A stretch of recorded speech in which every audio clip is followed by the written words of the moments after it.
Shalom Aleichem. Tengan ustedes muy buenas noches y bienvenidos sean a este su programa Historia del Futuro, que en esta oportunidad, al igual que en la anterior, se une con el programa Dile a un amigo de mi amigo, el pastor Arturo Norero de la Iglesia Bautista Betania. Arturo, muy buenas noches, ¿cómo vas? Buenas noches, David. Qué gusto poder unirnos nuevamente para informar al pueblo y gracias a Dios también queremos agradecerle a usted por tantas llamadas para apoyarnos, al igual que las llamadas para hacernos ver los puntos equivocados e inclusive las críticas, que las recibimos con mucho amor. Muchas gracias. También tenemos ahora, David, al doctor Yatensi Bonilla. Bienvenido, Yatensi. Gracias por la invitación y estoy muy contento de compartir con ustedes, con David, con Arturo, un programa más que va a ser muy divertido y entretenido. Y espero que ustedes también estén contentos siendo parte también de este pequeño debate.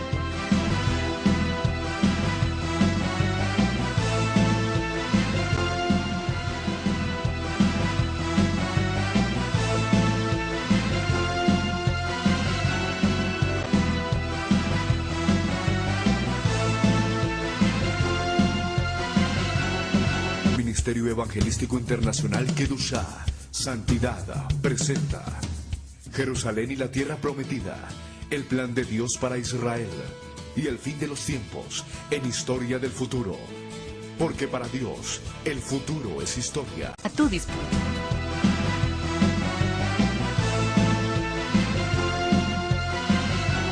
Pero nosotros aquí estamos, hermanos, con misericordia, no para atacar al hombre.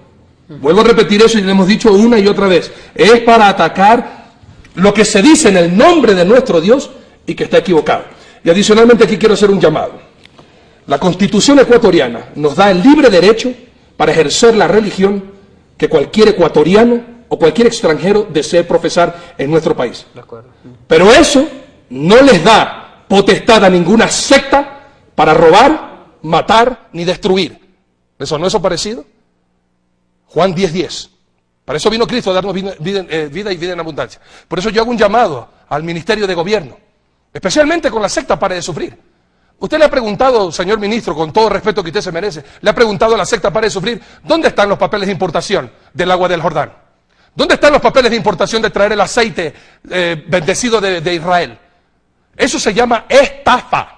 Prometer algo que no tiene procedencia legal y que le están robando a nuestro pueblo. Y yo como ecuatoriano estoy denunciando eso. No solamente que porque tenemos aquí libertad de credo vamos a mentir, vamos a destruir y vamos a robar a tanta gente. Y miren, hermanos míos, para que ustedes sepan, muchos me han llamado a mí a decir, ya no quieren saber nada por culpa de sectas que han destruido hogares, que han lavado el cerebro y han vendido terrenos, han vendido casas para darle a esos ladrones que se llaman cristianos y que se escudan en una iglesia evangélica que no es evangélica, y lo volvemos a repetir, no es evangélica.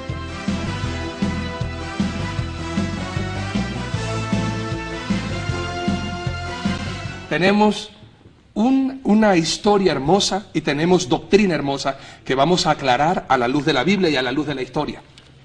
Por eso le invitamos, por favor, no solamente observe, sino que saque papel y lápiz y su Biblia. Y si tiene una Biblia católica, mejor. Porque hoy vamos a estar hablando justamente del catolicismo romano. Y vamos a empezar con la pregunta de rigor. ¿Dónde se inició el papado? La Biblia, muchos de los católicos dicen, Yatensi, que está basado bíblicamente en Mateo, capítulo 16, versículos desde el 16 hasta el 19. Y leo lo que dice la palabra de Dios. Mateo 16, de 16 al 19. Respondiendo Simón, Pedro dijo, tú eres el Cristo, el Hijo del Dios viviente. Entonces le respondió Jesús, bienaventurado eres Simón, hijo de Jonás, porque no te lo reveló carne ni sangre, sino mi Padre que está en los cielos. Y yo también te digo que tú eres Pedro, y sobre esta roca edificaré mi iglesia, y las puertas del Hades no prevalecerán contra ella. Y a ti te daré las llaves del reino de los cielos, y todo lo que atares en la tierra será atado en los cielos, y todo lo que desatares en la tierra será desatado en los cielos. Jesucristo, cuando dijo estas palabras a Pedro, ¿significaba que Pedro iba a ser el fundamento de la iglesia? ¿Significaba que Pedro iba a ser el sustituto de Jesús? ¿Significaba que Pedro iba a ser el primer papa, Yatensi? Una muy buena pregunta, David y Arturo. Mire, permítame hacer una crítica a las traducciones. La Biblia no tiene error, porque es inspirada por Dios. Pero no tiene error cuando fue inspirada en los idiomas originales. En el Nuevo Testamento, en el griego jónico, ático, ptolomaico, en el Antiguo Testamento, inclusive en el paleohebreo, en el antiguo hebreo que fue el cananeo, que hablaba en la antigua Palestina, en Canaán, y después en el hebreo aramizado, el hebreo antiguo que usó la letra, los caracteres del arameo, que se hablaba en Siria. La palabra de Dios, cuando fue inspirada en las lenguas bíblicas, que ya son muertas, bueno, aunque se habla el hebreo o el griego, pero tienen otras estructuras gramaticales, aunque sí mantienen la misma línea, ahí se usó esas lenguas para inspirar el texto. Pero ¿qué pasa? Cuando se traduce a otras lenguas, al siriaco en la antigüedad, al latín en el siglo V, a las lenguas vernáculas en el siglo XIV, XV y XVI, como el español, el inglés, etcétera, francés, ya las traducciones no son perfectas. En lingüística no hay ninguna traducción perfecta. Entonces, uno puede criticar las traducciones de cualquier versión al español, cualquiera, ya sea el inglés o el español, ya sea Reina Valera, Jerusalén, cualquiera. Pero no podemos criticar la palabra de Dios escrita en la lengua antigua en su momento apropiado. Donde sí hay fallas son traducciones y manuscritos. Perfecto. ¿Qué quiero decir con esto? Precisamente aquí hay una falla ya. En unos, también hay que aclarar que no tenemos los originales de Mateo ni de Marcos, porque desaparecieron. Antiguamente la conservación de textos, de papeles, de papiros, de piedras, de ostracas, de esferos que no eran esferos, eran ramas de árboles, eran instrumentos escriturarios bastante fácil de corromperse, de destruirse, y no había tener con fotocopiadora. Usted escribió un texto antiguo y la única forma de conservarlo era volverlo a copiar, volverlo a transcribir. Así se conservó o se conservaron las Sagradas Escrituras.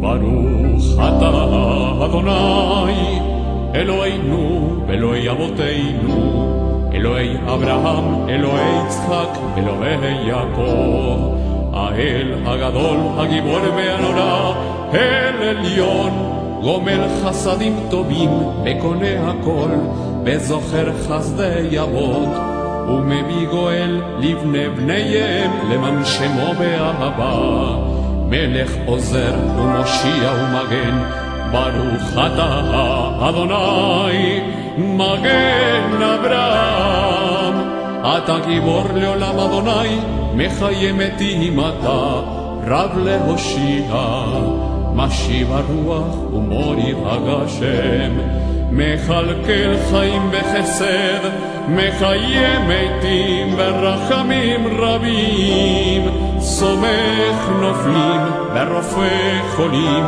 Umatir Asurim Umekayem Emunato Lishenei Afar Mi Chamoch Habal Geburot Umido Melach Melech Memit Umechaye Umatzmiach Yeshua Beneman Atalachayot Meitim Baruch atah Adonai Mechaye Ameitim Nekadesh et Shimcha ba'olam Keshem shemakdishim oto Bishmei marom Kakatuv al yad neviecha Bekar hazeh el zeh ve'amar Kadosh, Kadosh, Kadosh Adonai Tzevaot Meloch kol haaretz kevodo Leumatam Baruch Yomeru Baruch Kevod Adonai Mimkomo Ubedibrei Kodeshecha Katuv Lemor Imloch Adonai Leolam Elohayech Tzion Ledor Vador Aleluya. Vamos a la pregunta. La traducción es bastante compleja. En uno de los manuscritos del siglo V, en griego, uncial, mayúscula, dice, la palabra Pedro en griego es Petros, o también neutro Petron. Petron significa piedra o roca. El plural es Petra, piedras o rocas. Perfecto. En un manuscrito, el manuscrito Vaticanus, En griego dice Pedro, o sea, Petron, sobre esta piedra edificaré eclesia, la iglesia. Y se ha traducido al latín como singular, Pedro, sobre esta piedra edificaré, o sea, como decir, la iglesia. Y así se tradujo al latín, y el latín se tradujo al español y a otras lenguas, como el inglés. Pero en otro manuscrito del mismo siglo, inclusive años más antes que el manuscrito Vaticanus en griego, que se llama el Manuscritus Sinaiticus, no dice singular Petros o Petrum, dice Petra. O sea que la traducción de este manuscrito sería: Pedro, sobre estas piedras, rocas, plural, edificaré mi iglesia.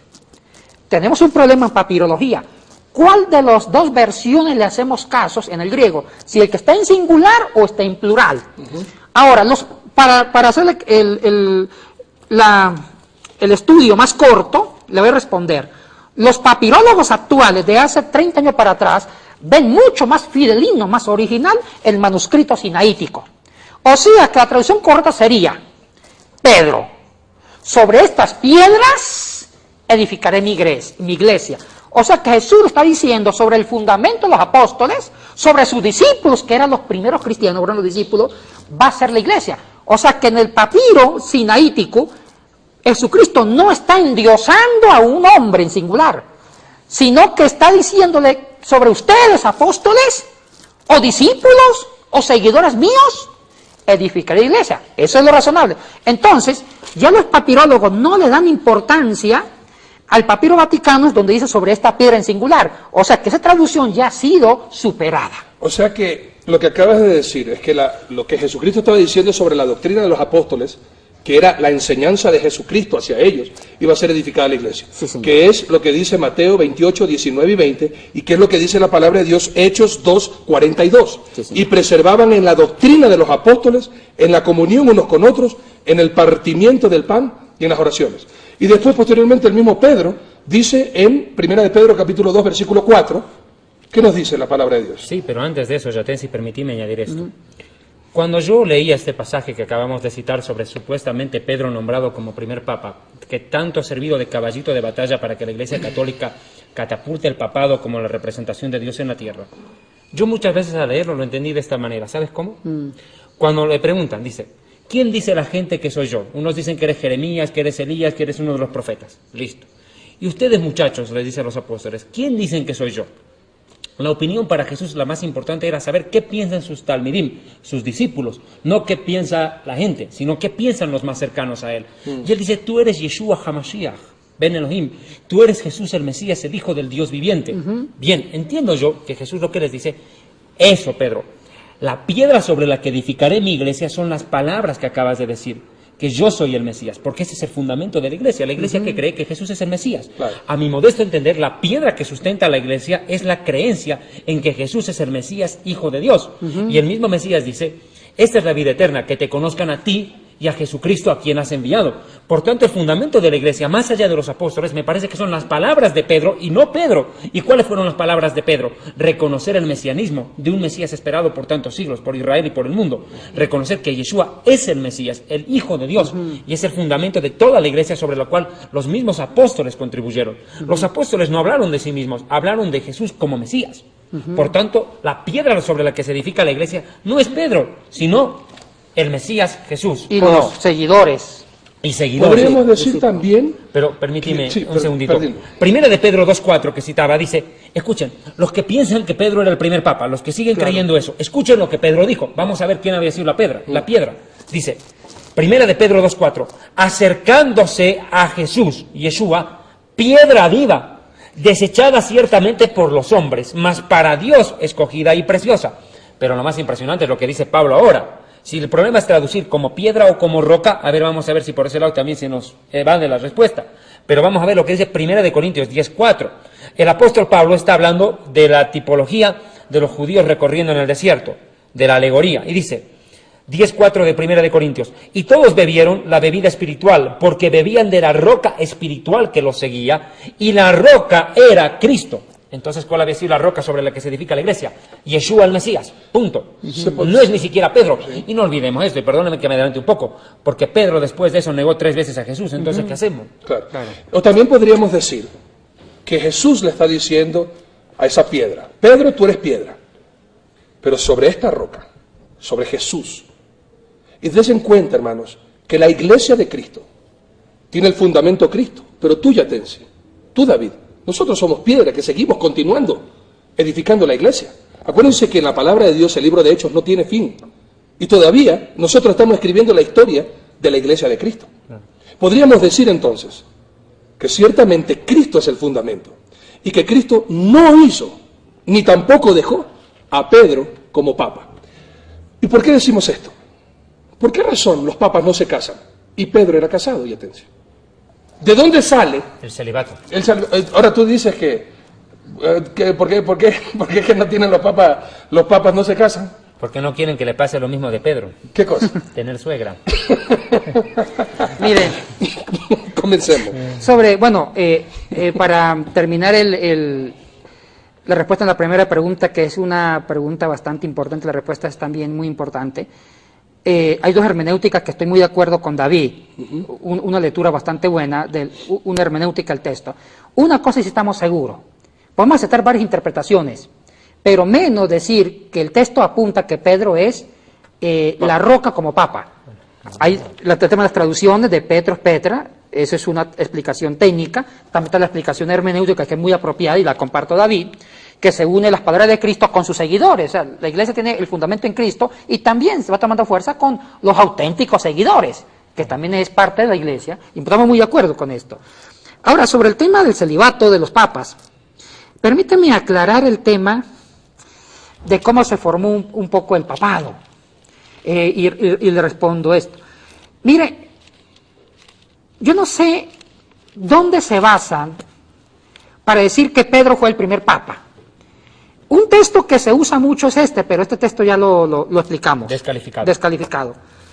Y se basan en pseudos documentos que fueron falsificados en el siglo XIV, XIII, XII, y lo ponen como fecha en el siglo II o III. Estos documentos ya han sido detectados y vistos como falsos. La pregunta es, ¿cuál sería el primer documento antiguo, el más antiguo, donde se diga que Pedro fue el primer papa? Y le contesto a esta pregunta es, el documento más antiguo donde se dice que Pedro fue el primer papa y que el famoso padre de la iglesia, Clemente Romano, el primo del emperador Domiciano, fue el segundo papa, fue el famoso catálogo liberiense o liberiano, escrito por el papa Dámaso hacia el año 350. O sea, que recién en el siglo IV se escribe un documento donde se dice que Pedro fue el primer papa y que Clemente Romano el segundo. Esto significa que no hay ningún documento más anterior que diga esto. Esto da a entender que no hay ningún fundamento de que Pedro fue papa. Y es más, que este documento fue escrito por un papa del siglo IV, o obispo de Roma, donde él quiso buscar la genealogía de él y decir que Pedro fue un papa.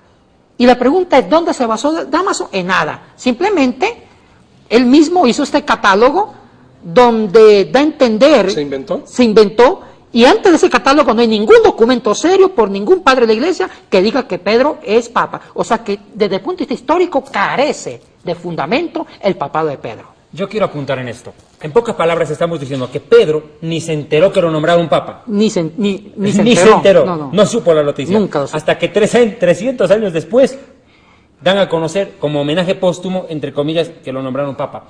Pero aquí yo quiero hacer una pregunta a Yatensi, y tal vez muchos amigos católicos nos están viendo por el programa, y agradezco porque muchas personas católicas nos han estado escribiendo al programa, y precisamente en respuesta a esas cartas y llamadas es que estamos haciendo este programa.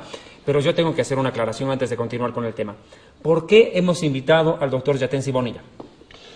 Bueno, ya le vamos a preguntar a Yatensi mismo por qué razón, pero es que él tiene los fundamentos, tanto él como yo, tenemos los fundamentos para poder hablar a ciencia cierta sobre el catolicismo romano. Yatensi, cuéntanos un poco en qué militabas antes de venir a las milicias de Cristo. Bueno, yo fui religioso sacerdotal, católico romano, con votos, fui ordenado diácono sacerdotal, votos de pobreza, castidad y obediencia, y ya cuando ya recién ordenado hice los votos perpetuos, dejé los hábitos porque encontré una luz auténtica que me condujo a los pies de Cristo, que fue una conversión para mí. Y bueno, eso resumiendo, y estuve desde los 12 años, fui internado en un convento, hice la secundaria, después hice los estudios eclesiásticos debidos para la formación sacerdotal y la formación religiosa católica romana como sacerdote. Ese en sí es, en resumen, mi trasfondo. Ahora soy un pentecostal, creyente, pastoreado, maestro de seminario de pastores y investigador de la palabra. Y ese en sí ha sido mi trasfondo. Una pregunta simplemente. ¿Por qué escogiste ser sacerdote católico romano? ¿Qué te llevó a eso? Bueno, el trasfondo de mi mamá fue monjita salesiana y me inculcó el servir a Dios como sacerdote. Después, cuando estudié la Sagrada Escritura, mira, aquí viene lo irónico, yo estudié la palabra de Dios siendo católico en la Universidad Javeriana de Bogotá, en la Javeriana, con los jesuitas. Estudié Biblia, lenguas bíblicas, filosofía, papirología, todo esto, y con el conocimiento de las Escrituras conocí a Cristo. O sea que la misma Biblia me predicó a Cristo con el estudio de las lenguas antiguas o bíblicas y la formación del texto bíblico. Ahí conocí a Cristo en el estudio mismo de la palabra. ¿Estás diciéndome que catolicismo y Cristo no son igual? Bueno, yo creo que Cristo está por encima de cualquier estructura religiosa, ya sea católica o otra estructura religiosa. Cristo no es en sí una religión, claro. Cristo es encarnarlo y vivirlo. Claro. Es interesante, ¿no? Porque muchas veces uno puede pensar que en este programa lo que tratamos de hacer es de defenestrar a otros, y es lo que menos queremos. Nosotros lo que queremos es que las personas se den cuenta de la verdad, y la verdad está en la Biblia. Escuchando las palabras de Yatensi me quedo pensando en lo siguiente. Cuando yo leí la Biblia me di cuenta de esto. Es que ahí está el punto. Es que nosotros queremos que la gente llegue a la Biblia, no a la religión. Claro. Eso es lo que me pasó a mí también. En lo particular, mi padre estaba en la secta católica más poderosa del Ecuador, el Opus Dei, y que también nosotros, como mucha de la gente conoce el apellido Norero, dueño de la Universal, él tenía la bendición del Papa Pío VI. Él fue nombrado por el Papa lugarteniente de los santos de Jerusalén en Roma. Lugarteniente del sepulcro de los santos de Jerusalén en Roma. Ese fue el nombramiento de mi padre, caballero de la corte de honor del Papa Pío VI. Y yo mismo fui criado en el Colegio Cristóbal Colón de Guayaquil, colegio salesiano, y mi inspiración también era llegar a ser cura. Cuando yo tuve el confrontamiento, y es verdad lo que tú dices, no es que queremos nosotros a los católicos hacerlos quedar mal, nada que ver. Pero cuando yo vi en la Biblia, así también cuando fui confrontado con la verdad, me di cuenta que todo lo que yo tenía, todo lo que yo pensaba, todo era pura tradición. Y lo que más me dolió en mi corazón, todo era pura mentira. Mentira. Y volvemos un ratito antes de continuar en esto, por favor, es muy importante, porque queremos usar, y por favor, la Biblia católica, saque esa Biblia católica, que ya vamos a hablar sobre algo que Yatensi más adelante nos va a aclarar. ¿Hay una diferencia entre la católica y la protestante? La Biblia. ¿Hay?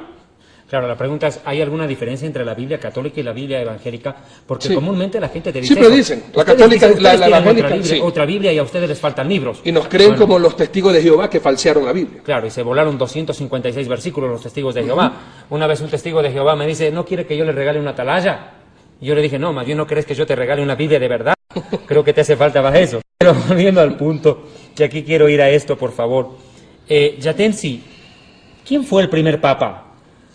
Bueno, ya está claro que Pedro ni supo, se murió sin saber que fue papa, sino que en el siglo IV lo hicieron papa, con el famoso Papa Dámaso, que escribió la historia de él hacia atrás, que es una invención en sí literaria y hasta mítica.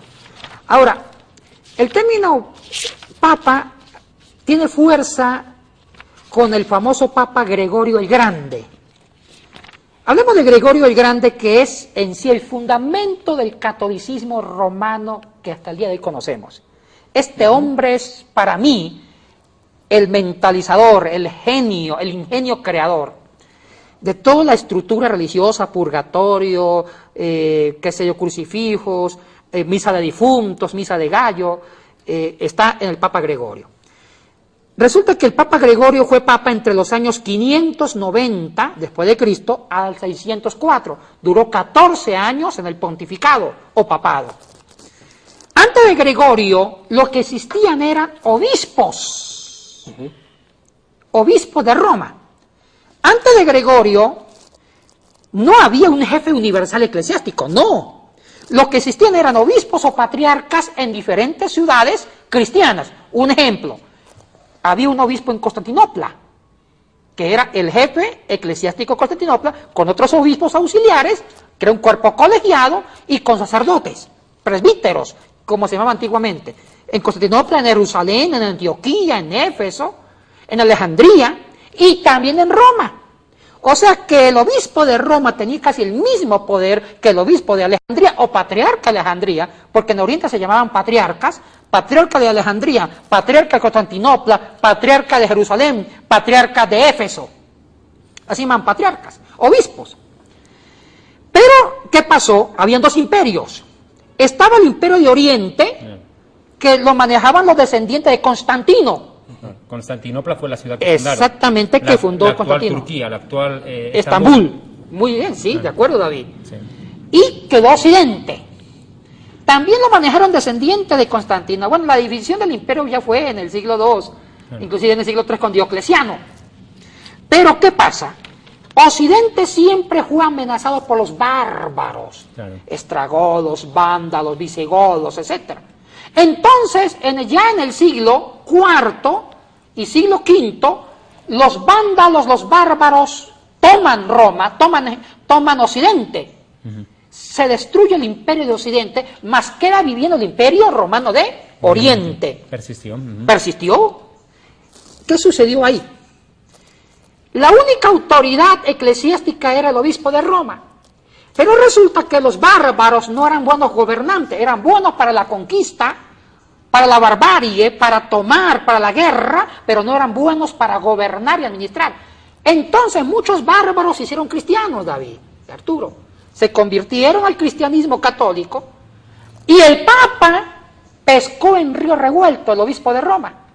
Entonces el obispo Gregorio, año 590-604, al ver que los bárbaros no eran buenos para gobernar, él fue usurpando poderes. Aparte del poder religioso que tenía en Roma, fue usurpando el poder administrativo civil y fue educando a los bárbaros cómo gobernar. O sea, fue controlando el Estado de Occidente. Y poco a poco Gregorio fue centrando el poder en sí y empezó a formar el título de Papa, que posteriormente otros papas sucesores dieron fuerza al término Papa, como un padre.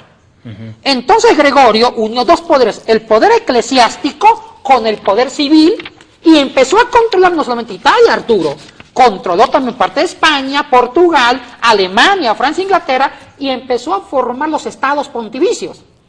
Pero cuando el Papa adquirió poder en Occidente, y muchos reyes se volvieron, y muchos reyes bárbaros ya eran civilizados, y eran católicos, y eran siervos del Papa, o sea que muchos reyes dependían del Papa. Entonces el Papa le brilló el ojo y a apoderarse de Oriente. Siempre el papado tuvo ansias de gobernar las antiguas ciudades como Éfeso, como Constantinopla, Alejandría, que no pudieron gobernarla porque estaba el imperio de Oriente, que el emperador de Oriente respaldaba a la iglesia, que ahorita es la iglesia ortodoxa griega de Oriente. Ahora, en conclusión, Gregorio logra en su persona, hacia el año 590, formar su reino, al centrar dos poderes, el eclesiástico con el poder imperial político. Y es más, David, este poder quedó casado en el año 800, el 25 de diciembre, cuando el Papa León, junto con el famoso Carolingio, Carlos Magno, el imperio carolingio, descendiente de Carlos Martel, francés, forman un matrimonio entre la Iglesia Católica y el Estado, y nace un nuevo concepto de imperio, el Sacrosanto Imperio Romano en el año 800. O sea que el matrimonio quedó tan bien calzado que Occidente quedó en las manos del Papa y de un emperador que era manejado por el Papa. Ahora, Oriente siguió otra historia, que fue la iglesia que se separó de Occidente, que es la iglesia ortodoxa griega. Y miren que en el papado de Gregorio nace el tema del purgatorio. Antes de adelantarnos, Todo a esto. Yatensi, con el más debido respeto a Yatensi, hay dos puntos que aquí me llaman la atención. Ya. Jesucristo dijo, den al César lo que es del César y a Dios lo que es de Dios. Con eso entiendo, él puso un límite, una barrera, pongamos así, una frontera, creo que es lo más correcto, una frontera entre el poder político y el poder religioso. Jesucristo nunca estuvo de acuerdo en fusionar la política con la religión, al menos entiendo yo. Sin embargo, la Iglesia Católica Romana va en contra de la enseñanza de Jesucristo y fusiona en contra de la Biblia el poder político con el poder religioso para hacerse casi un todopoderoso. De acuerdo. ¿Estamos así? Totalmente de acuerdo, David. Miren, ese ha sido el peor error del catolicismo, fue ser declarado como la religión oficial del Imperio romano en el Oriente. O sea que cuando Constantino oficializa el cristianismo, pensó que le hacía un beneficio, le perjudicó a la Iglesia. Porque hasta el siglo IV la Iglesia primitiva era buena. Testimonio, sangre, no había robos ni explotación. Claro que también había pecado, pero era otra iglesia, la iglesia ideal. Era la que buscaba la santidad. Cuando se casó con Constantino, cuando Constantino hizo de la iglesia católica antigua la oficial del imperio, ahí empieza el paganismo dentro de la iglesia. Y eso fue lo que Gregorio hizo. Empieza a incorporarse la idolatría, que nace con Constantino, y después con Gregorio empieza el tema del purgatorio, la adoración, e inclusive todo el tema de la sacralización de María, de la virginidad, todo esto nace con Alejandro. Bueno, después lo podemos tocar más adelante. Me gustaría, Yatensi, 2 puntos. La palabra papa es una palabra que aparece, con más debido respeto, permítame un segundo, por favor, utilizada en el año, permítame un momentito, por favor, en el año 607, tengo este dato, el obispo de Roma, Bonifacio III, por primera vez se le otorga con altos honores el título de papa. Ahora me voy a la palabra papa. La palabra papa, y yo lo digo como judío, proviene de una palabra hebrea, abá. Abá, que significa papito o mi papá. Pero es una palabra que, según la tradición judía y el Talmud judío enseñan, es la primera palabra que un niño pronuncia cuando nace y se refiere a Dios. Con respecto a esta palabra, Mateo 23:9 dice Jesucristo, no Pablo ni Pedro, dice el mismo Yeshua, el mismo Jesús, Yeshua HaMashiach, Jesús el Mesías, dice, a nadie llamaréis Abba, a nadie llamaréis Padre, a nadie llamaréis, en pocas palabras, Papa, pues uno solo es vuestro Padre y está en los cielos. Más allá de eso, la Iglesia Católica Romana lo llama Santo Padre, colocándole a un hombre, que en este caso sería actualmente Benedicto XVI, colocándole a Benedicto XVI el título de Dios Padre. ¿Estamos en eso? Bueno, eso para mí es un pecado. Pero es eso, ¿verdad? Porque el único Padre, el único Papa es Dios. Y el único vicario es Jesucristo, que es el mediador entre Dios y los hombres. Y el único sumo sacerdote es Cristo, según la carta de los Hebreos. Claro, permítame leerlo. Hebreos 4:14 dice, por lo tanto, teniendo un gran sumo sacerdote, Cohen Hagadol en hebreo, que traspasó los cielos, Yeshua, Jesús, el Hijo de Dios, retengamos nuestra profesión. Por tanto, nuestro sumo sacerdote no había sido Benedicto XVI para el caso de los católicos romanos, sino Jesucristo. Ahora, el representante del Hijo de Dios en la tierra no es un hombre, ni siquiera fue Pedro, fue el Espíritu Santo, el Ruach HaKodesh, porque Jesucristo dijo, he aquí os dejaré otro consolador, y hablaba del Espíritu Santo. Él no dejó a un hombre, dejó al Espíritu Santo. ¿De acuerdo? Totalmente. Por tanto, estamos hablando de una trinidad falsa en el catolicismo romano, compuesta por un hombre como llamado Santo Padre, Jesucristo, y al mismo tiempo representante del Hijo de Dios. ¿Es eso? Yo más bien hay otra pregunta. ¿Qué de verdad hay en la Iglesia Católica? Porque todo estamos viendo a la luz, y esto, hermanos míos, por eso le estamos dando fechas, datos, y Yatensi les está dando a ustedes, hermanos míos, justamente la maestría que él conoce. Les estamos dando fechas, datos, nombres, para que usted no solamente le crea a un erudito sobre esta materia, sino más bien para que vaya a investigar. ¿O solamente tú tienes en tu cabeza estos datos? ¿Dónde la gente pudiera, un católico que dice, a ver, yo quiero ver si es verdad eso, quiero saber de Gregorio, quiero saber de todos estos nombres que tú me dices, ¿dónde puedo ir a leer? ¿En qué libro puedo encontrar esta información? Las historias eclesiásticas, tanto historias católicas como las protestantes, los libros de historia de la editorial Verbo Divino, Herder, Caribe, Cristiandad, dicen esto. O sea, es una información muy común, que está al alcance de todos. ¿Internet? Internet también. Okay. Acá voy a una pregunta, Yatensi. ¿Quién fue Constantino? Bueno, Constantino... ¿Qué papel cumplió? Más bien el nombre completo, porque Constantino es como decir César y también Sí. dar otro nombre. El Con- nombre sí. específico de quien unió y se convirtió al cristianismo. Mire, Constantino fue hijo de una famosa cristiana, que la madre fue excelente, Helena, y hijo del famoso coemperador Constancio Cloro. Constancio Cloro gobernaba la parte de Roma, mientras que Galerio, junto con Diocleciano, en la parte de Oriente. De Constantino nace hijo de un coemperador de Occidente, Constancio Cloro y Helena, y Helena sí era cristiana, la mamá. Constancio Cloro no, fue pagano. La madre sí discipuló, estudió Constantino en los caminos del Señor. Él aquí hizo muchos templos en Jerusalén sí, también. y también reconozcamos una virtud de Constantino, también vamos a valorar al que merece honor. Constantino sí puso fin a las persecuciones. Sí. Las persecuciones que se abrió con Nerón en el 61, por fin la terminó Constantino en el año 312 con el edicto de Milán, justo cuando derrotó a Magencio. Ahora, con Constantino la iglesia encuentra paz, ya no hay mártires. Pero aquí asume otro peligro. Al casarse con el Estado, también se corrompió. ¿Por qué? Porque Constantino sí usó de la iglesia, abusó de la iglesia. Y es más, Constantino fue hijo de su iglesia, él nunca se bautizó, apenas que se convirtió. Se bautizó en su lecho de muerte, porque ya existía la doctrina del bautismo, que era bautismo en ese momento, era perdón de pecados. Y para los católicos, el que pecaba después del bautismo, mortalmente perdía la salvación. Entonces Constantino pensó, bueno, si yo me bautizo, borrón y cuenta nueva, y vuelvo a matar porque era un emperador, me condeno. Entonces él calculó saber cuándo se muere, y justo una semana antes de morir, se bautiza y lo bautizó un hereje, Eusebio de Nicomedia. O sea que Constantino fue un tipo muy inteligente que usó la cristiandad y usó la iglesia como la religión del imperio para dominar el imperio. Y él era un gran estadista. Él sabía que si manejaba la religión más poderosa, que era el cristianismo, podía manejar conciencia. Y lo hizo espectacularmente Constantino, un hábil gobernante. Y es más, Constantino hizo todo, David, hizo todo un sincretismo religioso, porque él le unió al cristianismo, le unió otras religiones. Un ejemplo, el Sol Invicto.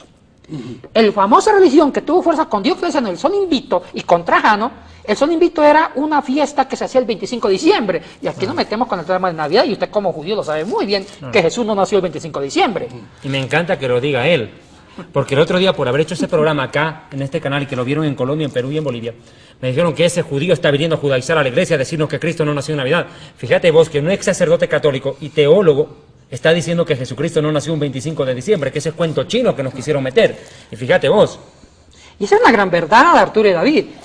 Lo que pasa es que el 25 de diciembre se celebraba una fiesta pagana en el mundo romano. Era la fiesta al sol de justicia, que se llamaba al sol. ¿Por qué? Porque en esa fiesta de Navidad, sino de diciembre, del 24 al 31, eran los famosos La celebraciones Saturnalia romana.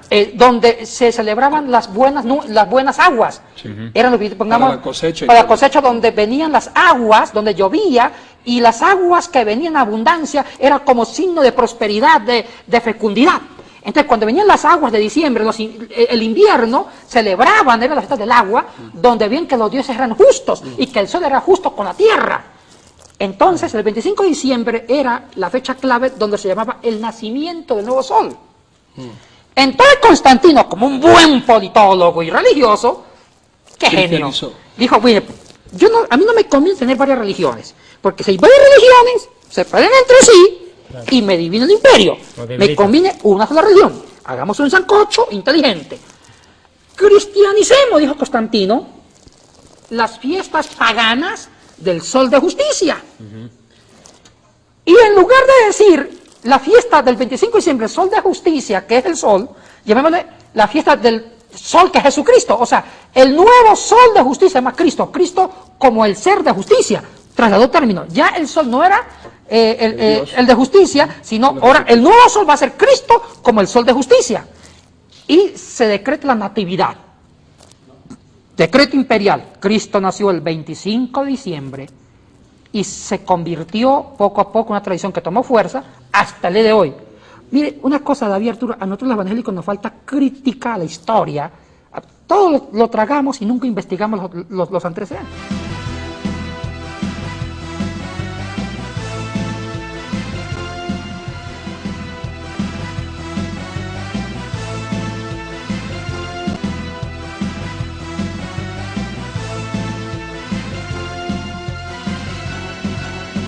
Evangelístico Internacional Kedushá, Santidad, presenta Jerusalén y la Tierra Prometida, el plan de Dios para Israel y el fin de los tiempos en Historia del Futuro. Porque para Dios, el futuro es historia. A tu disposición. Pero, entonces, ¿qué hizo Constantino? ¿Cristianizó una fiesta pagana? ¿Solo eso? Bueno, ¿Solo no eso cristianizó? No solamente cristianizó eso, también cristianizó toda la doctrina griega, que no es el purgatorio, es otra cosa que hay que ver. El purgatorio no es de corte judío puro, sino es de un corte judío de sabor griego, de... La época de los macabeos. Exactamente, David, exactamente. Pero hay un punto que también aquí me llama la atención, Arturo. Lo que hizo el catolicismo romano fue surgir, en pocas palabras, por imposición, no por evangelización. Otra cosa es cuando el apóstol Pablo llevó el evangelio, el rabí Shaul, con el criterio que la gente se arrepienta del paganismo, del politeísmo que practicaban no solo en el Imperio Romano, sino todos los pueblos que estaban alrededor. Idolatría también. Combatió la idolatría llevando la palabra de Dios. Pero Constantino no evangelizó al pueblo, él declaró como oficial la religión, dijo, desde ahora se hace esto, y la gente dijo, bueno, y si no, muero. Sí, muere, mijito, si usted no hace esto, muere. Pero, y yo no entiendo qué es esto. Nunca hubo un cambio de corazón, nunca hubo un nacimiento de nuevo, ¿me entendés? Lo que hubo fue una religión impuesta por tradición, costumbre e intereses personales. Y cristianizar muchas tradiciones paganas. Cristianizar las idolatrías, los dioses griegos, de pronto comenzaron a tener nombres cristianos. Un ejemplo. Y comenzó a llegar Pablo, comenzó a llegar San Pablo, comenzó a llegar inclusive María. No, pero escucha esto. Ellos tenían un dios que se llamaba Mashimón. ¿Y sabes qué hicieron? Lo llamaron San Simón, que sonaba facilito. Sí. Y es lo que pasó. Es por eso que cuando tú ves un calendario, comprate un calendario en una librería, vas a ver que cada día es cumpleaños de un santo. Y ni el mismo católico sabe cuántos santos tiene. Pues esa es la doctrina de todos los santos de la Iglesia Claro, Católica. y lo más interesante es de que ¿quién los declara santos a ellos? Es un negocio del Vaticano. Pero la pregunta es, ¿y por qué los católicos no hacen nada referente a esto, sino que siguen la tradición? ¿En qué momento uno se da cuenta de que la religión que está llena de tradiciones, que está llena de creación malévola para poder manipular, para poder saber y para poder adueñarse de la vida de las personas? Y no estamos hablando de la reforma, estamos hablando de los inicios recién. ¿Sabe qué? Yo veo esto tan claro. Cuando hay una pregunta muy importante que le hizo David, cuando la iglesia se casa con el Estado y se vuelve política, pierde la autoridad espiritual, porque tiene que satisfacer al poder político. Leamos este verso. Sí, claro. Mira lo que dijo Yeshua, es que es importante este texto. Mateo 22, 21, 22. Está hablando Yeshua, Jesús, y dice, le dijeron, ¿de quién es esta moneda? Del César. Y les dijo, dad pues al César, César es el emperador romano, al César lo que es del César y a Dios lo que es de Dios. Oyendo esto, se maravillando, y dejándoles se fueron. Pero fíjate la declaración de Jesús. Den lo que es de Dios a Dios y lo que es del César al César. Pero acá mezclaron todo. Lo que era de Dios se lo dieron al César y lo que era de César a Dios. Sí. Pretendieron dárselo a Dios. Fue todo un zafarrancho, es un desorden total. Queremos decir que el inicio, y por favor, hermanos, escuchen bien esto, amigos católicos, escuchen esta pregunta para que usted pueda analizarla, discernirla. No hacernos caso a nosotros, sino de verdad preguntarle a Dios si es verdad esto o es otra mentira de los llamados evangélicos.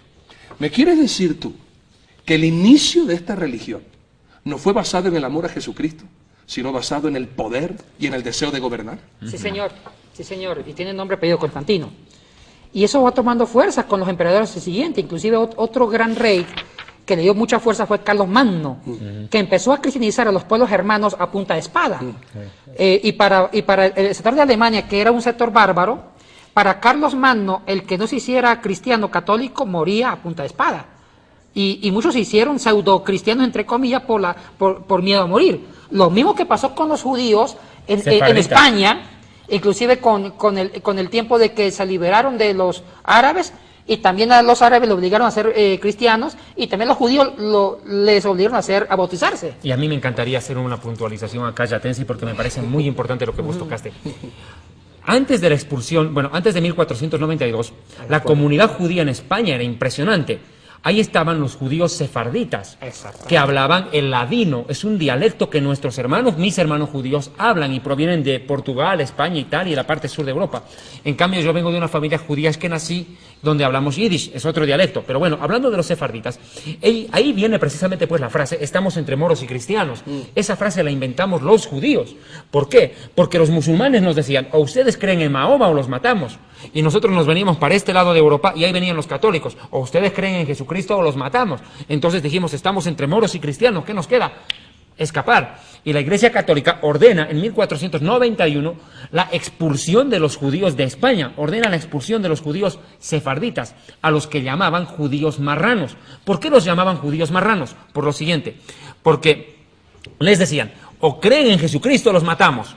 Y ellos agarraban, se convertían, entre comillas, al catolicismo para sobrevivir. Pero por debajo seguían practicando nuestro judaísmo. ¿Me entendés? Ellos nunca se convirtieron porque el catolicismo, y acá lo digo con sinceridad, tiene como fundamento la idolatría, que es adorar muñecos. Y nosotros los judíos vamos a preferir morir antes que arrodillarnos a un muñeco. Porque ya nos pasó que al salir de Egipto se levantó el becerro de oro y Dios casi nos extermina como pueblo. Y no vamos a repetir la historia por hacerle favor a la Iglesia Católica, de poner nuestras cabezas para que Dios nos liquide. Pero aquí hay algo más. Cristóbal Colón era judío y Rodrigo de Triana también. Y ellos descubrieron América. Pero esa es otra historia. Pero ahí es cuando salen los judíos de España. ¿Te das cuenta? Los judíos sefarditas. ¿Bajo la presión de qué? Ya prácticamente la Inquisición. O creen en Jesucristo o los matamos. Y no solamente murieron judíos. Murieron cantidades de personas que no querían obedecer al Papa. El que no obedece muere. Y un gran perseguidor fue un famoso franciscano, el cardenal Francisco Jiménez de Cisneros, que era el consejero de los reyes católicos. Él fue uno de los que persiguió a los judíos, más que convertir a la fuerza al catolicismo, bautizarlo a la fuerza.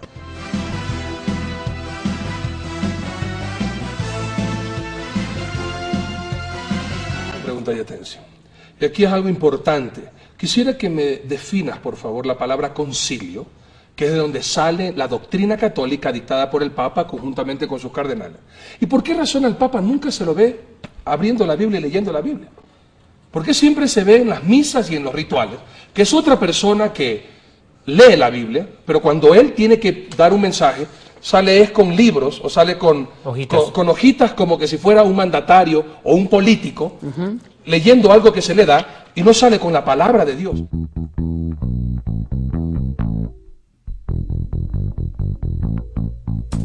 ¿Me quieres decir, Yatensi, que el catolicismo fue fundado en deseos y en necesidades propias de un ególatra y no basado en la palabra de Dios? Mire, usted hizo una buena pregunta, que es un concilio. Un concilio también es parte neurológica, parte importante y esencial de la Iglesia Católica hasta el día de hoy. El concilio es como un sínodo, una gran asamblea presidida y convocada por el sumo pontífice, el Papa, donde convoca a los obispos, cardenales y otros líderes religiosos católicos para formular posturas doctrinales de esencia. O sea, que es el concilio que tiene el poder para cambiar doctrina o para tener buenas nuevas doctrinas, y en todas las facetas. El primer concilio que se convocó fue en el año 325 después de Cristo por el mismo emperador Constantino, usando a los líderes eclesiásticos de Constantinopla, de Alejandría, de Jerusalén y también al obispo de Roma. Y Constantino los convocó a la fuerza. ¿Sabe por qué los convocó? Los convocó para formular las nuevas doctrinas de la Iglesia Católica Romana Imperial. ¿Nombre católico de dónde sale? Bueno, es un término latino que significa universal. ¿Quién lo inventó? Bueno, ahí mismo con Constantino. No, fue antes. Ya Ignacio de Antioquía fue un padre de la Iglesia del año 113, que es un gran hombre, un hombre santo en el buen sentido de la palabra. Él escribió 7 cartas y habla que la Iglesia es universal. O sea, el término católico en sí no es malo, porque es un término latino que significa universal. Claro. El problema ¿Cómo es la Iglesia de Cristo? Universal. Universal. Pero el problema es la orientación que se le dio.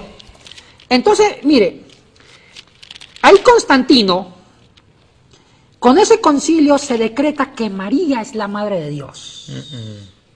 El concilio de Nicea.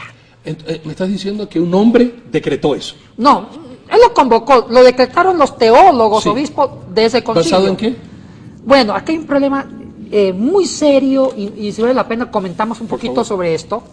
Lo que pasa es que aquí el Concilio de Nicea en el año 325 empiezan las nuevas posturas católicas imperiales, doctrinales. ¿Qué pasa? Aquí la Iglesia empieza a usar las categorías de la filosofía griega, de Platón y Aristóteles, para entender el cristianismo. O sea, antes del concilio, la cristología, Jesucristo se la entendía de las categorías judías.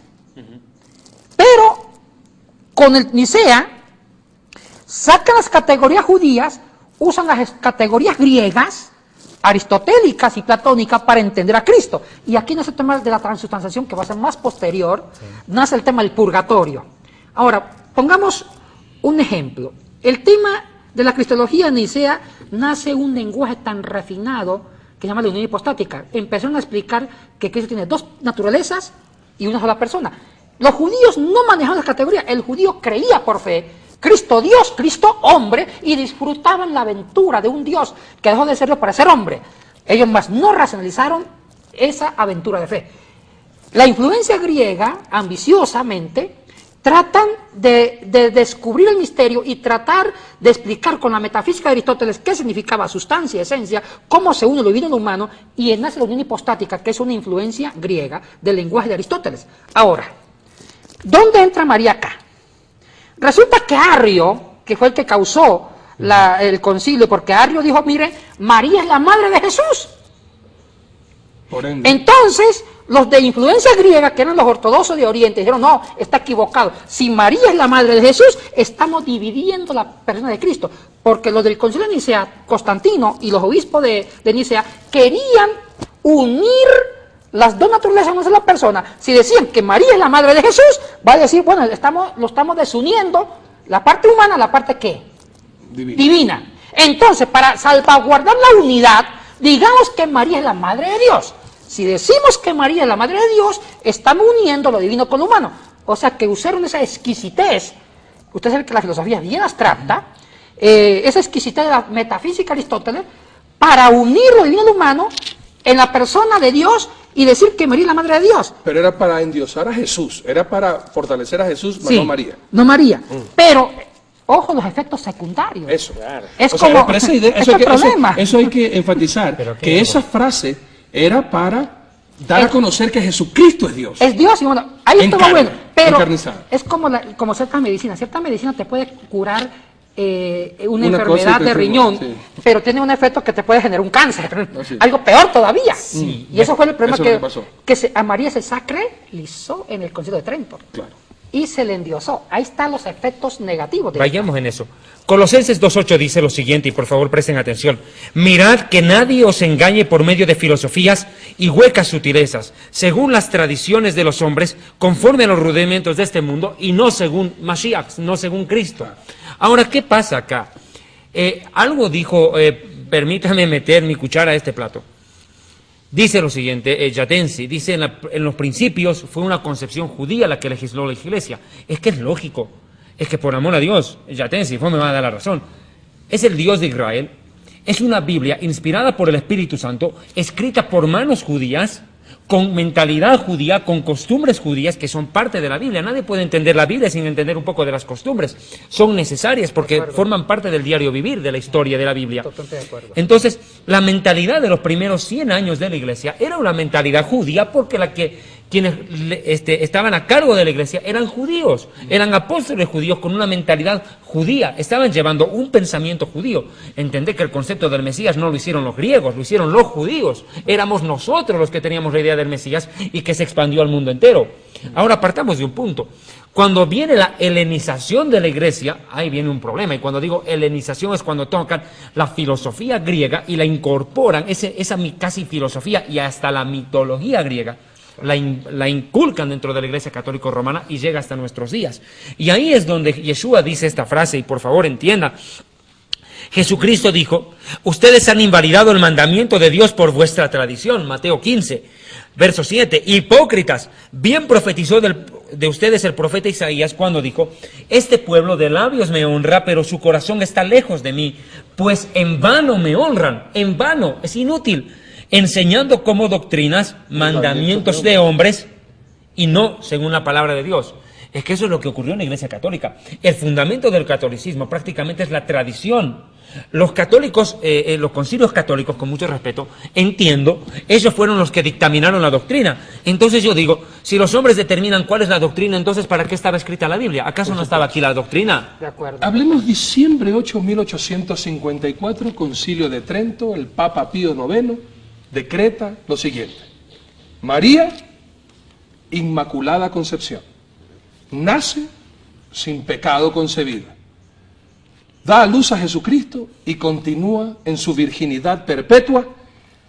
Y después, posteriormente, estamos hablando cerca ya en noviembre 1 de 1950, que viene y decreta que María ascendió a los cielos en cuerpo y alma. La Asunción. ¿Es eso bíblico, Yates? No, para nada. Pero la gente que ahora... Y hay que tener cuidado aquí, hermanos. Por favor, le estamos diciendo las fechas, los concilios, los papas. Es cuestión de buscar en la historia para ver si esto dice la Biblia o lo dice y lo dictó un hombre inspirado en qué. Bueno, mire, justo yo me atrevo a decir que el primer concilio que ya dejó una ventanita abierta, David y Arturo, fue el concilio de Nicea, cuando se trató de salvaguardar la unidad de Cristo divino humano, diciendo que María es la Madre de Dios. Ay, ese tema, volvé a ese tema. Para un segundito, ¿te puedo detener en ese tema, por favor? Cuando tú dices María, Madre de Dios... Para mí es una herejía. Es una total herejía, con mucho respeto. Estamos diciendo que fue la abuela de Jesucristo. Porque mira, el católico cree en una Trinidad, Padre, Hijo y Espíritu Santo. Ya, ese es otro tema. Padre, Hijo y Espíritu Santo, ya, ¿ok? Entonces, si es Madre de Dios, tiene que ser Madre del Padre y al mismo tiempo del Espíritu Santo. Ahí está el error. El hecho que sea Madre del Dios Padre la convierte en la creadora de Dios. O sea que María existe desde antes que Dios. Superior, la reina de los cielos. Perdón, es eterna ante Dios. Antes que Dios está María. Y al ser la Madre del Dios Padre se convierte en la abuela de Jesús. ¿Y ahora qué parentesco tiene con el Espíritu Santo? Me quedo pensando. No, mire, esto fue una atrocidad. Estoy totalmente de acuerdo. ¿O no? ¿Herejía o no? Herejía de las buenas. Terribles. Una gran herejía. ¿Por qué? O sea, la intención, quiero ser muy justo acá, la intención fue buena, pero el remedio fue nefasto. Peor el remedio que la enfermedad. Exactamente. Ya. La intención fue salvaguardar la unidad de lo divino y lo humano. Estamos en lo correcto. Pero la receta fue catástrofe. Al decir que María es la Madre de Dios, estoy de acuerdo con lo que dice usted, David. Quiere decir que María es la Madre del Padre, la Madre del Espíritu Santo, o sea, que es la creadora del Dios, porque una madre fecunda da a luz. Bueno, eso es un desastre. Paganismo. Ahí nació y paganismo. Y mire, y a mí me suena esto como más modelo de los mitos griegos. Claro, es un mito la griego. Diosa, la madre de Zeus, la madre de la tierra, Gea, todo esto. Aquí nace todo el atropello doctrinal. Los otros concilios siguen la idea de Nicea, y el concilio también de Trento, hacia 1545, 1563, ya decreta a María como digna de veneración. O sea, no adoración, sino veneración. Y explicaron que veneración es respeto, pero no adoración. Pero el católico sencillo confundió la veneración con adoración y empieza el pueblo católico a sacralizar a María. Y la Asunción es una doctrina muy reciente que dice que María no pudo quedarse, que su cuerpo no se corrompió. O sea, que trataron de que María imita a su hijo en la resurrección. La diferencia es que a María no la resucitaron, sino que muertita, los ángeles la llevaron al cielo, que se llama la doctrina de la Asunción. Ahora... No fue ella por sus propios medios, sino que los ángeles la llevaron. La llevaron. Ahora, ¿por qué esta doctrina así? Lo que pasa es que ellos ya habían sacrificado tanto a María, que María no se puede quedar en un cementerio pudriéndose, ya que su hijo resucitó. Entonces también mandemos a María con cuerpo y alma al cielo. Mandemos. Y decretan por concilio. O sea, que los concilios tienen un poder, los concilios tienen un poder más fuerte que la Biblia misma. Pero mira, por decreto. ¿Podemos decir algo? Por decreto. Por decreto. Pero mira, aquí hay algo que hay que darle crédito a los católicos, a mis amigos católicos, que espero que esto les esté llegando como luz a ustedes, no para confundirlos, sino para que, como dijo Yatensi, sea motivado a investigar, a ver si ciertamente es lo que estamos diciendo es verdad o también nosotros estamos mintiendo. Hay muchas cosas y muchas tradiciones ahora actualmente en los católicos, que suenan bien pero que no son bíblicos. Por ejemplo, hay algunos católicos que nos dicen, pero ustedes los evangélicos dan pena, tienen padre pero no tienen madre. Nosotros los católicos tenemos padre y madre. Suena bien, suena lógico, claro. ¿Pero es eso bíblico? No. ¿Tiene María algún poder para poder interceder por nosotros, al igual que los santos, para interceder por nosotros? No. Mire, yo a María la respeto mucho como un modelo de mujer. Los evangélicos respetamos a María, porque Jesucristo no nació del aire. Es nuestra Eso sí hermana. queremos dejar bien claro.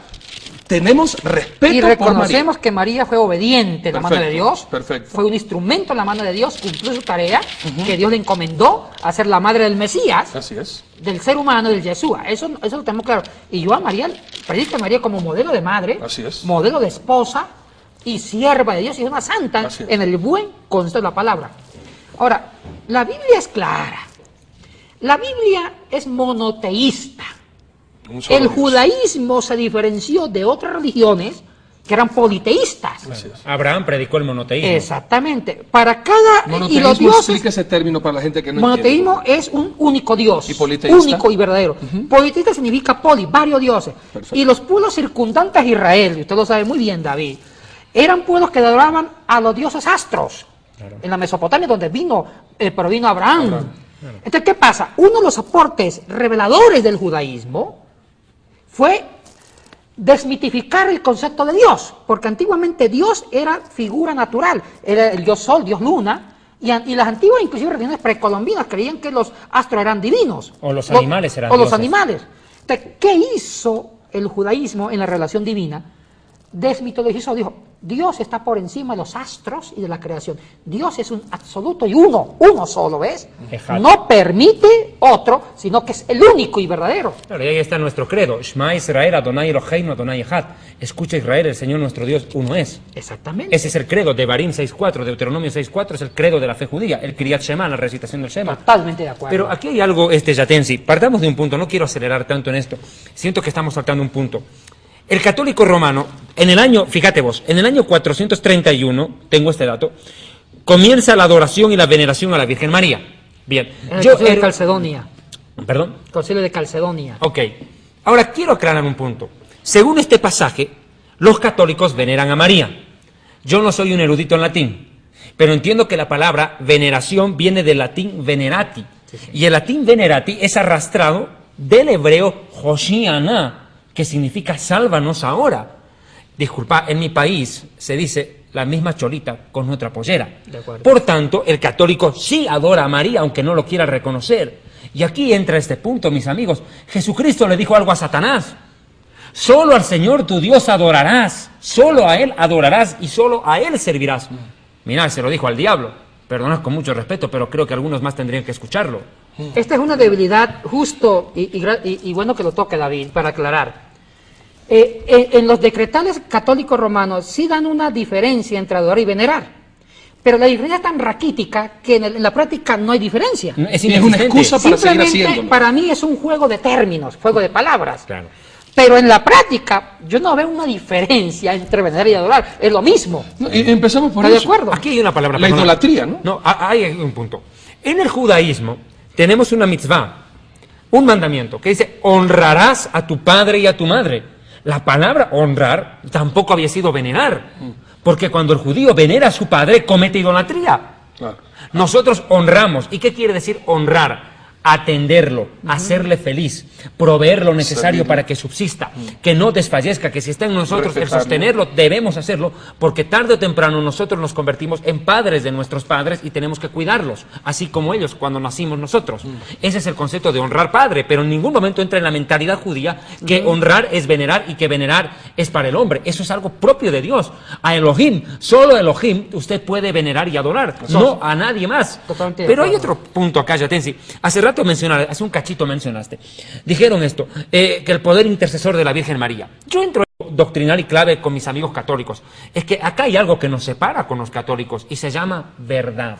Nada más y nada menos que la verdad nos divide. Acá no es un problema de religión, es el problema de verdad o mentira. Punto, se acabó. Los católicos romanos sostienen esto. Escuche. Santa María, Madre de Dios, ruega por nosotros pecadores,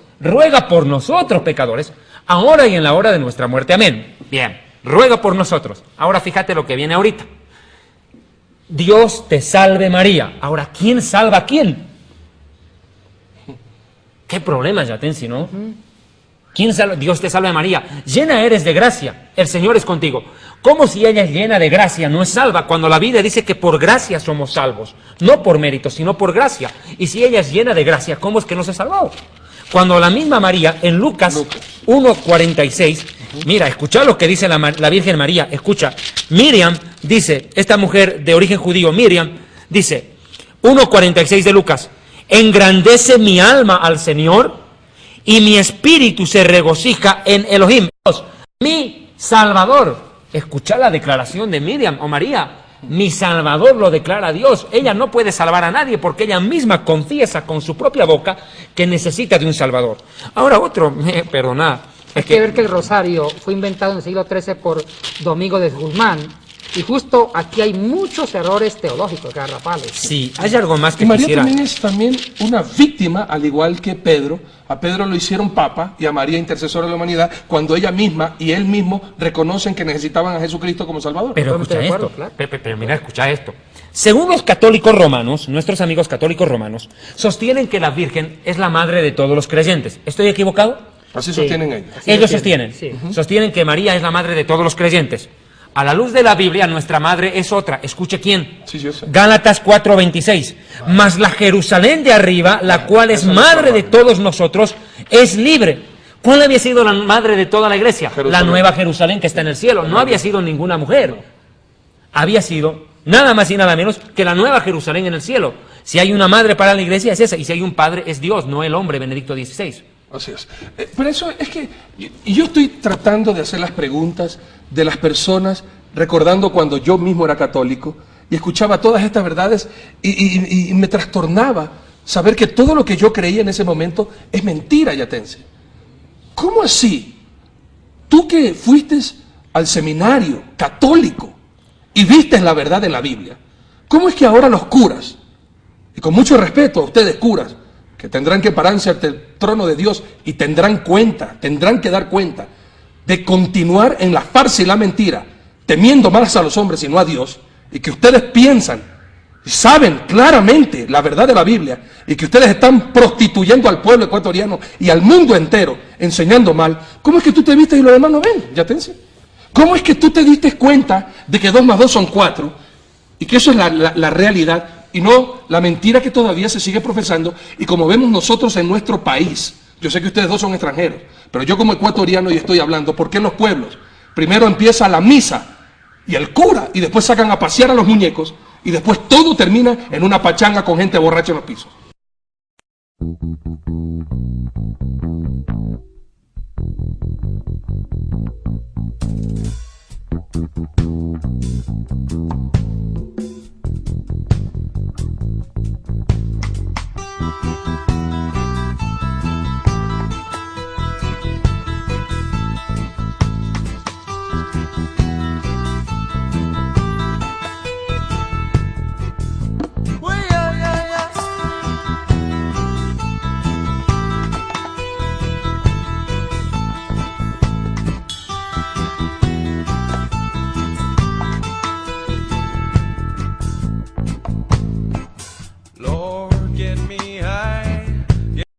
Mire, hay una cosa que hay que aclarar. Los curas no son ignorantes, eso es lo más triste. Son los más sabios. Son sabios. Y no todos los curas, porque los que estudian para ser, pongamos, párrocos, lo que se llama el clero diocesano, bueno, tienen otro tipo de formación, más hacia la doctrina. Los curas religiosos, lo que son jesuitas, salesianos, son eruditos, estudian la Biblia científicamente.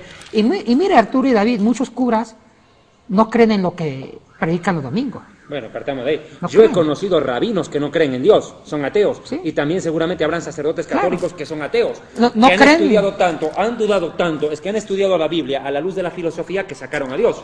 A No, ver, y- explícame eso porque estoy pensando como los que están escuchando. ¿Cómo No, no. que los sacerdotes no creen No creen en Dios? purgatorios, porque ellos sí saben la verdad. Lo que pasa, mire, voy a contar una experiencia muy increíble. Cuando entré a la Javeriana a estudiar Biblia, un doctor en Biblia, Alberto Parra, nos dicen: muchachos, a partir de este momento van a saber la verdad y nada más que la verdad, pero no podrán predicarla en los templos católicos. ¿Por Es qué? para usted solito. Entonces le pregunta a un compañero mío: disculpe, doctor, entonces ¿qué vamos a predicar? Y él responde: ustedes predican lo que la gente cree. ¿Qué cree la gente? Purgatorio, prediquen purgatorio. prediquen agua bendita, pero ustedes van a saber erudición bíblica. Y miren, que yo aprendí la erudición bíblica siendo con los jesuitas. Aprendí papirología, griego, hebreo con ellos. Y tuve maestros rabinos, porque en las universidades católicas ellos son profesionales, son otros, son doctores. Tuve 2 maestros rabinos en Torá, de Jerusalén, del Museo, del Instituto Bíblico de Jerusalén, rabinos de origen tanaítas, que eran los genios del los judaísmo. genios. Y mire, y también tuve un maestro protestante en historia de la iglesia. O sea, que ellos aprecian la erudición de investigación, pero no la pueden enseñar. De cuando yo escucho eso, se me acabó el mundo católico. Y muchos curas son más evangélicos, pero no se salen por miedo. Bueno, hay muchos también intereses, ambiciones. Vuélveme a repetir eso que me dejaste a mí loco, y yo estoy seguro que ustedes, amados amigos católicos, no lo van a creer. Tú me estás diciendo que los curas saben, pero predican lo que la gente cree. Claro. Ellos saben que no tienen que tener estatuas, que no hay que inclinarse. Pongo un ante ellos. ejemplo, Arturo, Por el favor. purgatorio. Por favor. Vamos al purgatorio. ¿Se inventa cuándo esa doctrina? En el año Mire. 593. El purgatorio ya tiene un trasfondo griego antes de Cristo con Platón. El purgatorio está en el libro de los Macabeos, pero estos libros son de origen griego. Así es. Y tienen Así es. la influencia griega. Filosofía y mitología griega. Totalmente de acuerdo. Ahora, el purgatorio nace inclusive en la República de Platón. Platón fue un gran filósofo, el maestro de Aristóteles, discípulo de Sócrates. Estamos hablando del siglo IV, siglo V antes de Cristo. Platón era un dualista. Creía que había 2 realidades: el mundo perfecto, las ideas que eran inmaculadas, perfectas, espirituales, y el mundo humano, material, la materia era mala, imperfecta, asquerosa. Entonces, ¿qué era un ser humano? Un ser humano era la mezcla, el compuesto de lo divino, de lo espiritual, del mundo de las ideas con el mundo material. Entonces, un ser humano, pongamos usted, Arturo, usted antes de nacer de su mamá, usted preexistió en el mundo de las ideas. Resulta que un demonio artífice llamado Demiurgo, según Platón, cogió la idea de Arturo. Arturo en el cielo era perfecto, lindo, hermoso. Pero un demiurgo, sin vergüenza, lo cogió y lo plasmó en un cuerpecito con defecto. No me lo ataques a mi amigo, Con defecto. Pero, ¿qué es la muerte para Platón? Lo mismo que para Sócrates. Es que el cuerpo para Platón es la cárcel del alma. Así es. Entonces la muerte es que el alma se libera de ese estuche, de esa cárcel, y regresa al mundo de las ideas, que era persistente. Entonces, ¿qué pasa ahí? Ahí muchos cristianos de corte griego cogen las ideas de Platón y las cristianizan y forman un sancocho. Pero cuidado, Platón dijo, cuando una idea que ya fue dañada, contaminada por la materia del cuerpo, se muere y regresa al mundo de las ideas, tiene que purificarse. Que ahí es O donde sea viene el que purgar. Platón dio la idea de una purificación cuando el alma regresa al mundo de las ideas, porque fue Platón el que inventó la inmortalidad del alma del concepto griego. Ojo, griego. Claro. Ahora, ¿qué pasa? Viene Agustín de Hipona, que fue el que inspiró a Gregorio el Grande. Agustín de Hipona dijo, hablemos de un purgatorio. Cristianizó a Platón. Dijo, mire, Platón está diciendo que cuando un alma sale del cuerpo, tiene que pasar por unos años en un purgatorio para purificarse. En un reformatorio. En un reformatorio. Entonces viene el Papa Gregorio Magno en el año 597, 593, cuando era Papa, y vuelve a doctrina. Purgatorio. Toda alma, todo ser humano que muere, tiene, antes de ir al cielo, tiene que purificarse de acuerdo a sus pecados por un tiempo en el purgatorio, que es candela, que es el término intermedio entre infierno y cielo. O sea que el origen del purgatorio no es bíblico, Por demás está escrito. no del que Antiguo murió Testamento, ni tampoco es del Nuevo Testamento, sino que es de la filosofía griega y también después gnóstica de los dualistas griegos. Y eso lo saben todos los curas. Eso lo saben todos, o sea, Y entonces eso que dice que para que pueda salir del purgatorio las misitas y todas las otras eso ya, rogativas y caritativas. eso ya es parte de una tradición que ya ni se razona. Es una tradición que se pone por inercia, más no hay razón. Y los curas a veces hasta forman chistes. Mire, el día de difunto es un buen negocio porque nos pagan por sacar almas al cielo, o sea. Se perdió entonces el romanticismo y el amor a Dios. Mire, lo más triste es que cuando convertimos el cristianismo como religión y la religión se convierte en un negocio. O en un poder del ¿Sería Estado. eso una secta entonces? Bueno, se apunta a eso. Bueno, lo que dijimos en el anterior programa. Secta no es lo que se aparta del catolicismo, como quisieron hacer creer. Secta es lo que se apartó de la Biblia. De la verdad. Y acá estamos viendo que es de la verdad de la Biblia, porque la Biblia es la verdad. Es que hay una cosa es tener la razón y otra cosa creo que es tener la verdad. La razón la pueden tener ellos en algunas cosas, pero la verdad profunda está en la Biblia y ellos ya dejaron la Biblia hace mucho tiempo. Ahora, aquí hay un punto que a mí me preocupa y me llama la atención. Apocalipsis capítulo 17 habla de una mujer, la llama ramera. Y es una descripción bajo el título de Babilonia. Todos los estudiosos de la Biblia coinciden que el Apocalipsis 17 es una descripción palpable de la Iglesia Católica Romana. Listo. ¿Por qué la llama Babilonia? Bueno, por lo que significó Babilonia en la antigüedad. Prostitución, un sincretismo de muchas religiones, Confusión. falsedad moral, falsedad espiritual, confusión, todo esto. O sea, el término Babilonia siempre es una forma de parafrasear algo que no está bien, algo que es confuso. Claro, confusión. Aquí hay un punto que también me llama la atención, y permítame ser claro en esto. Los católicos romanos, cuando tú les estás predicando la Biblia, te dicen esto: no, yo creo en Dios a mi manera, no me moleste. Bueno, el problema de estos amigos es que en nombre de su religión rechazan a Dios. Cometen el mismo error que cometieron mis hermanos judíos cuando Yeshua vino. No, esto no está conforme a la tradición, no es conforme a lo que nos dijeron, fuera. En nombre de la religión rechazan a Dios. Otro detalle, dicen, yo creo en Dios a mi manera. Yo le pregunto a usted, ¿y usted quién se cree para creer a su manera?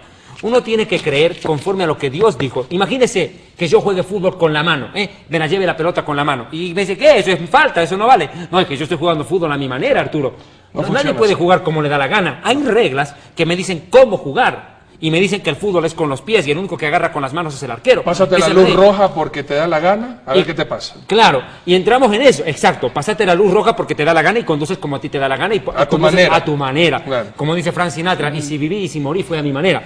Pero nadie puede creer a su manera. Uno tiene que creer a la manera de Dios. Y la manera de Dios está aquí en su santa palabra. Yo no puedo poner las reglas a Dios. Pero entonces aquí yo tengo una pregunta. ¿La Biblia católica no dice lo mismo que la Biblia protestante según la tradición? Y no hablamos de eso. ¿Hay alguna diferencia? Esa es pregunta clave para se la traslado a Yatensi, que fue sacerdote católico, y que por favor nos aclare si la Biblia católica es diferente a la de vos. Y si no es diferente, ¿por qué entonces la Biblia católica dice una cosa y la gente católica hace totalmente lo contrario de lo que dice la Biblia católica, Yatensi? ¿Por qué se dice una cosa, dice la Biblia una cosa y se hace otra, por favor? Mire, hablemos aquí de los concilios que canonizaron, decretaron los libros canónicos. Primero, que hay dos listados de libros canónicos. ¿Qué es un canónico? Viene la palabra griega kané, que significa medida o caña. Los libros que son autorizados para leerlo como inspirados.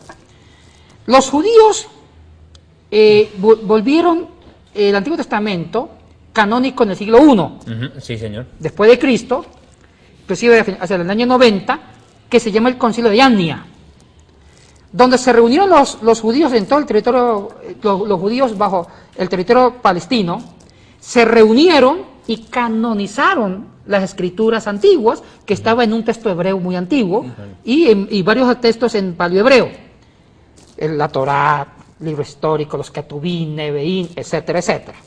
Tanakh. La Tanakh, exacto. Toda la Biblia del Antiguo Testamento. Sí, señor. Pero resulta que habían otros judíos de habla griega, en Egipto, en Alejandría. Exacto.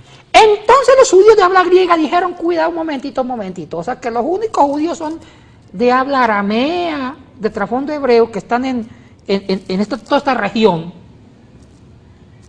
Y nosotros que estamos en la diáspora no tenemos ningún poder. Estos judíos no sabían arameo ni hebreo, sabían solamente ya griego. Los judíos habían dicho, 100 años después, dijeron los rabinos de habla griega en Alejandría, ahora nos toca a nosotros formar nuestro propio canon. Y el canon que vamos a formar van a ser los libros escritos por judíos de influencia griega. Se reúnen. Pero hicieron algo bueno, que hay que también reconocer. Aceptaron el primer canon de los judíos hebreos. En el Concilio de Ania. Sí, no se anuló, pues. Sí, no lo aceptaron. Pero sumemos otros libros. Sumemos los libros que fueron escritos en griego. Los apócrifos. Exactamente, los apócrifos, que fueron escritos bajo el gobierno de los reyes griegos Seleucidas. Claro, los Ptolomeos y Seleucidas. Ptolomeo y Seleucidas, que ya sabían griego. Entonces, entra Tobías, Macabeos, Judith, Judith, Esther, etcétera. Daniel Esther. 2. Daniel, la otra parte de Daniel, Baruch, Eclesiástico. Eclesiástico, entran todos estos libros. Y estos libros tienen un trasfondo netamente griego, que es una mezcla del judaísmo desde la perspectiva griega. O sea, ya se perdió el propio judaísmo puro. Es que eso es lo que pasó, y aquí va una explicación. Aquí hay que tomar algo en cuenta, y si me permites dar este aporte. No, claro. Nosotros los judíos respetamos el libro de los Macabeos, por amor Es a Dios. historia. Para nosotros no solo es historia, es un milagro. Excelente el libro. Si nosotros no sobrevivíamos en la época del Hanukkah, no hubiera habido cristianismo. Partamos de ahí. ¿Por qué? Y lo digo muy bien. Los griegos estaban decididos a exterminarnos. Y Dios levantó a Judas Macabeo y provoca una rebelión impresionante. Arrasa porque los griegos dijeron, dejen de circuncidarse, y lo consiguieron. Muchos judíos dejaron de hacer el Brit Milá o circuncisión. Obligaron a que no guarden el sábado. Querían meternos la filosofía y la mitología griega y hacernos olvidar de la Torá. Entonces el choque ni siquiera fue un choque netamente político, fue un choque entre la verdad contra la filosofía. Un choque entre la Biblia y la filosofía, y los judíos nos impusimos. Y eso es una parte de nuestra historia clave. Fíjate vos que el profeta Daniel, cuando habla en la estatua de Nabucodonosor, habla del vientre de bronce. El vientre de bronce sabemos por escatología básica que representa el imperio griego. Daniel profetizó entonces que los griegos someterían a Israel, y eso ocurrió en esa época. Antíoco Epífanes y compañía cumplieron las profecías de Daniel. Que un judío no lea Macabeos no va a entender lo que es el Hanukkah. Y regresando nuevamente, la diferenciación. Sabemos que hay la diferencia entre libros, pero ¿qué tal en el texto? Ahora, entonces, ¿qué pasa con los judíos de habla griega? Se reúnen 100 años después y canonizan libros, como usted explicó, que también hablan de la historia judía. Los Macabeos es precioso, es un milagro de Dios, claro que sí. Y también libros de Tobías, que tienen su encanto también, un milagro de Tobías, con el tema de la ceguera. Claro. Entonces se canoniza y ellos lo suman al canon que habían hecho los judíos en toda la región de Palestina, en toda esa franja. Se suman esos libros. Entonces hay dos, el listado de Yania y el listado alejandrino 100 años después. ¿De qué pasa con la Iglesia Católica? Aquí vemos la diferencia entre la Biblia protestante evangélica y la Biblia católica. Entonces, la Biblia católica, ¿qué hizo los católicos? Aceptaron los dos cánones. Aceptaron el canon judío, porque sí, la Biblia católica sí aceptan el canon judío del Antiguo Testamento del Concilio de Yania. Decir lo contrario, tampoco no seríamos correctos con ellos, en la verdad, en honor a la verdad. Pero también aceptan el canon de los judíos alejandrinos. Dos cánones. ¿Qué pasa con los protestantes? En los evangélicos hay opinión diversa. Las iglesias históricas, algunas, no todas, como algunos presbiterianos, luteranos, aceptan los dos cánones en cuanto a Antiguo. Estamos hablando de Antiguo Testamento, cuidado, no Nuevo. Porque entre el Nuevo Testamento ya todos coincidimos. Católicos y evangélicos coincidimos en los 27 libros del Nuevo Testamento. Aquí no hay problema. El problema es el Antiguo.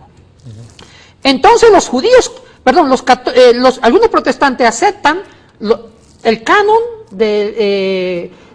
judío de Yania y el canon alejandrino. Los protestantes fundamentalistas conservadores de las colonias americanas del siglo XX solamente aceptan el Antiguo Testamento del Concilio de Yania, mas rechaza como apócrifos el canon alejandrino. O sea que aquí hay ópticas muy diferentes.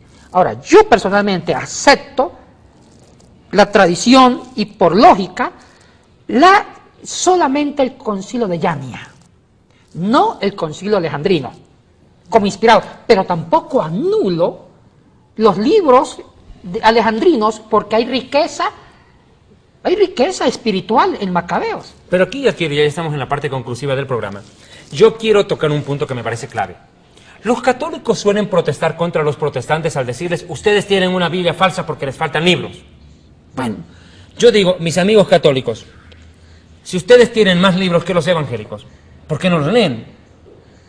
O sea, el problema ni siquiera es que ustedes tengan más o menos, el problema es que no los leen. Es que no se lee, ese es el gran problema. Pero aquí hay una razón, es que hay una razón, ¿y sabes por qué? Los sacerdotes prohibieron leer la Biblia a los católicos. Y es más, viene el oscurantismo, y encima les dicen que si leen la Biblia se van a volver locos. Cuando Jesucristo dijo, vayan y prediquen el Evangelio, escudriñen las Escrituras, los sacerdotes dijeron, no, los que quieren aprender la Biblia, entren al convento o al monasterio, pero afuera no. ¿Qué piensas de eso? Mire, es cierto. La Escritura no fue una libre interpretación, fue una reserva única para los clérigos, los sacerdotes. El pueblo no podía leer la Biblia. Ni entender las Ni misas. entenderla, porque la Biblia solamente fue traducida al latín, a la lengua sacra. El latín se volvió la lengua sacra por varios siglos por la Iglesia Católica Romana. Cuando en honor a la verdad la lengua sagrada es el hebreo. Exactamente. Entonces, ¿qué pasa posteriormente? Los que precedieron la Reforma, protestantes anteriores a Lutero, clandestinamente traducen del latín al inglés, al español, a las lenguas vernáculas. Y gracias a Dios que la Reforma protestante nos ayuda a traducir la Biblia primero del latín al alemán, Claro. al inglés, al español. Y esto fue una bendición, porque uno de los puntos esenciales de la Reforma protestante es que la Biblia sea el único concilio, decreto que debemos seguir, lo revelado en las Sagradas La Escrituras. única autoridad. La única Mira, autoridad. En el año 1129, la Iglesia Católica Romana prohíbe la lectura de la Biblia a los feligreses. Segundo detalle, aquí quiero que tomen en cuenta. Yeshua dijo las mismas palabras de Moisés. No solo de pan vivirá el hombre, sino de toda palabra que sale de la boca de Dios. Entonces, ¿qué entendemos por esto? Que todo ese tiempo del oscurantismo de la historia, los católicos vivieron sin alimentarse de la palabra de Dios. ¿Sabe lo que es eso? Un crimen espiritual. Matar de hambre espiritual a la gente que necesitaba escuchar de Dios. Es que el problema es acá y lo decimos clarito. Por favor, no tenemos nada en contra de los católicos. Claro. Lo que estamos haciendo en este programa es contar un poco de la historia, de cómo surgió la Iglesia, cómo surgió el Vaticano, cómo surgió el papado y tantas otras cosas más. Una cosa que me llama la atención, y ya para cerrar el programa, la palabra Vaticano proviene de la palabra latín vaticinium, Sí. es hechicería o adivinación. ¿Por qué toman esa palabra cuando es algo que Dios prohibió en la Biblia? Dice no consultes hechiceros, agoreros, brujos ni magos, porque es abominable contra Dios. La palabra Vaticano viene del latín vaticinio, hechicería. ¿Por qué? Bueno, unen la palabra vaticinio con lo profético. O sea, tratan de darle el sentido del Vaticano como una religión profética. Pero profecía no es lo mismo que adivinanza. Exactamente, pero ¿lo malentendieron? O lo torcieron a propósito. O lo torcieron a propósito, como una forma inclusive de vaticinar el futuro en nombre de Cristo y de Dios. ¿Y qué mejor que tratar el futuro para tratar a la gente a someterla? O sea, la Iglesia Católica. Pensó. Amigos Y televidentes. sobre todo, mire, para mí el maestro del catolicismo antiguo se llama Gregorio el Grande. Por ejemplo, le dicen Manum el ¿Y Grande. dónde estará ahorita? Bueno, eso sí le compete a ellos responder esa pregunta. Bueno, Arturo Jatensi, para mí ha sido un honor compartir con ustedes.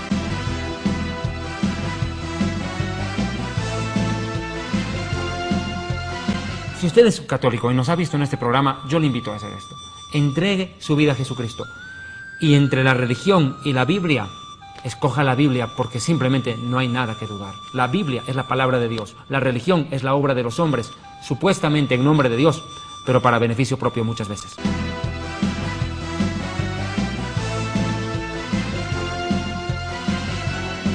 Ministerio Evangelístico Internacional Kedushá, Santidad, presenta Jerusalén y la Tierra Prometida, el plan de Dios para Israel y el fin de los tiempos en Historia del Futuro. Porque para Dios, el futuro es historia. En la venida del Mesías, al que espera en toda hora y sabe que no lo defraudará.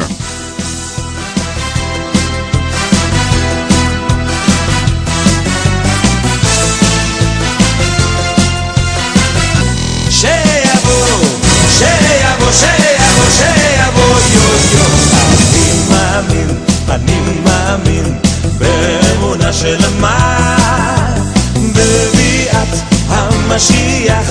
אני מאמין